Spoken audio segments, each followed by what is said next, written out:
And Solomon spoke. The Lord said he would dwell in the dark cloud. I have surely built you an exalted house, and a place for you to dwell in forever. Then the king turned around and blessed the whole assembly of Israel, while all the assembly of Israel was standing, and he said, Blessed be the Lord, God of Israel, who has fulfilled with his hands what he spoke with his mouth to my father David, saying, Since the day that I brought my people out of the land of Egypt, I have chosen no city from any tribe of Israel in which to build a house, that my name might be there, nor did I choose any man to be a ruler over my people Israel. Yet I have chosen Jerusalem, that my name may be there. And I have chosen David to be over my people Israel. Now was in the heart of my father David to build a temple for the name of the Lord God of Israel. But the Lord said to my father David, Whereas it was in your heart to build a temple for my name, you did well in that it was in your heart. Nevertheless, you shall not build the temple, but your son, who will come from your body, he shall build the temple for my name. So the Lord has fulfilled his word which he spoke. And I have filled the possession of my father David, and sit on the throne of Israel, as the Lord promised. And I have built the temple for the name of the Lord God of Israel.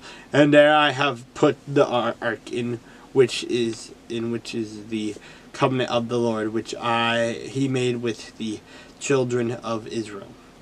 Then Solomon stood before the altar of the Lord in the presence of all the assembly of Israel, and spread out his hands.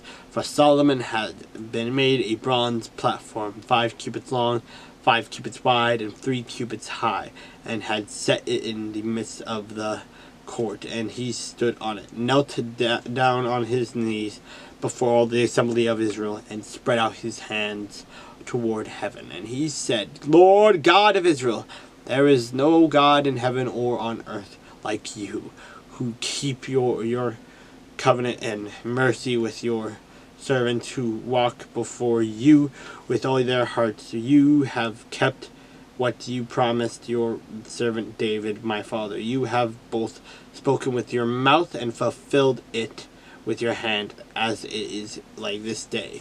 Therefore, Lord God of Israel, now keep what you promised your servant David, my father, saying, You shall not fail to have a man sit before me on the throne of Israel. Only if your sons have take heed to their way, and they walk in my law as you have walked before me. And now, O Lord God of Israel, let your word come true, which you have spoken to your servant David.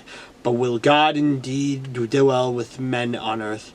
Behold, heaven of heavens cannot contain you, and how much less this temple which I have built. Yet regard the prayer of your servant and his supplication, O Lord my God, and listen to the cry and the prayer which your servant is praying before you, that your eyes may be open toward this temple day and night, toward the place where you said you would put your name, and that you may hear the prayer which your servant makes toward this place. And may you hear the supplications of your servant and of your people Israel, when they pray toward this place. Hear from heaven your dwelling place, and when you hear, forgive. If anyone sins against his neighbor and is forced to take an oath, and comes and takes an oath before your altar in this temple, then hear from heaven and act and judge your servants, bringing retribution on the wicked by bringing his way on his own head, and justify the righteous by giving him according to his righteousness. Or if your people Israel are defeated before an enemy because they have sinned against you, and return and confess your name and pray and make supplication before you in this temple, then hear from heaven and forgive the sin of your people Israel, and bring them back to the land which you gave to them and their fathers.